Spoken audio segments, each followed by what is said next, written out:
Dupin and the narrator are smoking pipes by the fire discussing the two previous cases. When the police chief, who pleaded with Dupin to take the case of Marie Roget, comes back a third time, the narrator says it's quite a coincidence, but it's not if Dupin knows the chief is coming. The chief says the case isn't a killing like the last two, but something simple that the cops can handle, but Dupin might find interesting, odd like Dupin himself. Dupin says maybe the case is too simple for the cops. The chief laughs heartily at this and says it is quite complicated. As someone in a high quarter, we very quickly learn the Queen, had a document stolen from the royal apartment. The chief tells us in so many indirect words that Minister D, we're told of his name, the villain. He entered the royal apartments and saw the Queen reading a letter she tried to hide but couldn't, so she left it on the table in plain sight. Hiding things out in plain sight is a major theme of all three of the stories. This story displays that very well. So the Queen probably has a lover. That would technically be, for the Queen and the lover, treason. Crime, not a killing, but worse. The minister, recognizing the handwriting of the letter and seeing his chance to blackmail what we assume is the Queen, puts another letter down by the first, then picks up the Queen's letter and leaves. All while the King is there, so the Queen can't say anything. Clearly, like Mary and or Marie, the Queen is up to something or someone. Poe's audience would likely know from the papers that Caroline, Princess of Wales, wrote a letter to her husband, King George IV, over marital difficulties that got into the wrong hands, and it became a major political scandal. Luckily, the King remains entirely clueless through the case.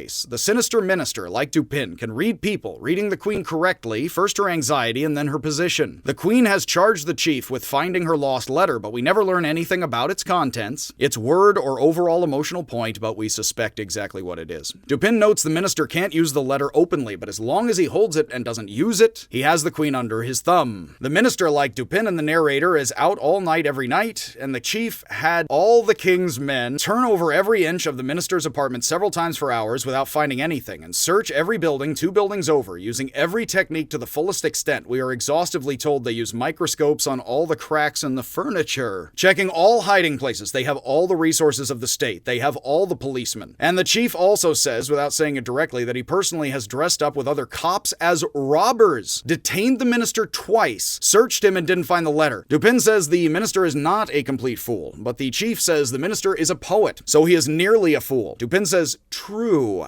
after a long drag, with the narrator using a similar set of words for the sailor's pause in the first story, showing us without telling us Dupin is offended and disagrees. Dupin says he is guilty of a bit of poetry himself, and the narrator takes over questioning the chief much like Dupin. But after suggesting several things the cops have tried, the narrator concludes the letter isn't in the minister's apartments, but Dupin says no, it is. Months later, the chief comes back, sadly sits in the same chair. The narrator asks him about the case, and Dupin asks about the reward. The chief won't say what the reward is, but offers 50,000 francs, it clearly is larger, from his own checkbook. Dupin takes another slow drag of his pipe and tells the chief to cut him the check and he'll hand him the letter right now. The narrator, Dupin's friend who lives with him, is astonished and had no idea the letter was there with them. The chief takes several minutes to respond. He just stares at Dupin silently, pulls out his checkbook, writes the check, and Dupin produces the letter from his writing desk. The chief leaves with the letter immediately, a likely indicator of how valuable it is for his pocket and position with the Queen. Dupin again says the cops are often all right, but the cops were looking for a hiding place, not for something in plain sight. Dupin says many schoolboys are smarter, and he met an extraordinary boy, could best anyone at a simple guessing game of even and odd marbles held in the hand. Am I holding odd or even marbles right now? And you try to fake out the other person in ways by clearing his mind and feeling what his opponent is feeling. That is very similar to Dupin says if I just watch people, they have a window to their hearts for me. Dupin says the police methods were perfect, but they can't step back and see the big picture, much as the words on large signs can be missed when nearby. It's a great image. The narrator asks if the minister is the poet, as there are 2 brothers, one a poet and the other a mathematician. Dupin says the minister is both a poet and a mathematician, and knows him well. The narrator says most of the world thinks mathematics is the supreme form of reason, and Dupin says mathematics and the French have tried. The French, which would be Comte and positivism, I imagine, have tried to spread this error in the public as best they can. Mere math, for somebody who can do math, can't reason at all, without emotions and poetry. Motive. For a detective. Dupin says analysis conveys algebra about as much as ambitus, seeking office, implies ambition, as much as religio, what binds us, religion, and ominous honesty, the upstanding citizens are honorable men. Lewis Carroll says,